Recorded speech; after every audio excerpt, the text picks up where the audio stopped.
Bonjour à tous et bienvenue dans votre édition de la mi-journée. On ouvre l'actualité avec les chiffres du coronavirus au Fénois. 511 cas positifs, c'est le nouveau bilan de ce lundi de la Covid en Polynésie. 205 en sont guéris, c'est la bonne nouvelle. Et à ce jour, 10 patients sont encore hospitalisés au CHT du Taoné, dont 4 en réanimation. Sachez également que la moyenne d'âge des personnes hospitalisées est de 52 ans. Une propagation rapide liée aux différents clusters. Vous le savez, hier, 2 médecins épidémiologistes et 4 infirmières sont arrivés en renfort. L'un des médecins, justement, étant des premiers à avoir accueilli en France des cas positifs venant de Wuhan, en Chine. Il était également en mission à Mayotte et en Guyane, au plus fort de l'épidémie.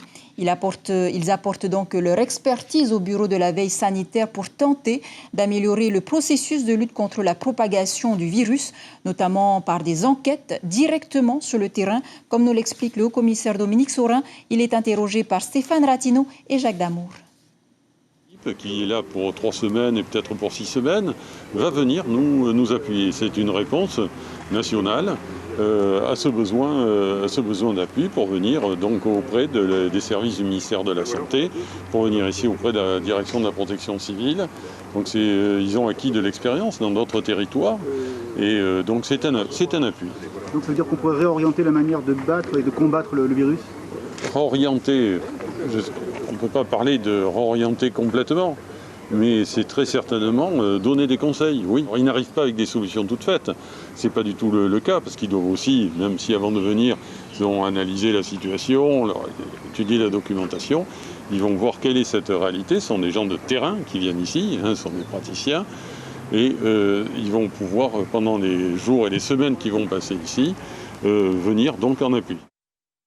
Voilà, nous l'annoncions la semaine dernière, un préavis de grève générale lancé par l'intersyndicale O'Oet-Orima CSTPFO Otei menace toutes les sociétés du Fénois où ils sont représentés. Une grève générale illimitée contre la gestion de la situation sanitaire par le pays et l'État. L'intersyndicale tient justement depuis 11 heures une conférence de presse à Mututa où le mouvement risque de bloquer l'activité du port autonome si aucun accord n'est trouvé avec le pays. Interrogé ce matin par nos confrère de la radio, Patrick Gagnon, secrétaire général de la CSTPFO, n'a pas caché son inquiétude. Selon lui, le ministère de la Santé est dépassé. Il dénonce le nombre insuffisant de tests Covid dont dispose l'Institut Louis Mallardé. Je vous propose de l'écouter.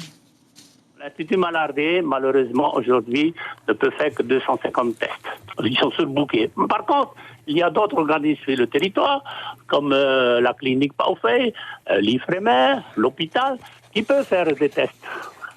Si l'aéroport est arrêté, c'est-à-dire si ceux qui arrivent sont soit confinés totalement, soit on fait systématiquement des tests, alors oui, on pourra maîtriser la venue des gens qui nous contaminent de l'extérieur et après on pourra contrôler donc ce qui se passe à l'intérieur. Tant que vous laisserez les gens venir de l'extérieur nous contaminer, on n'arrêtera pas à l'intérieur.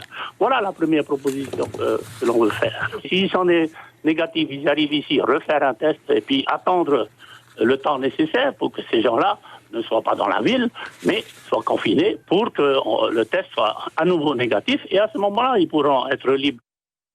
Voilà, nous en saurons un peu plus sur cette grève générale ce soir, puisque Patrick Gagnon sera aussi l'invité de vos journaux ce soir donc.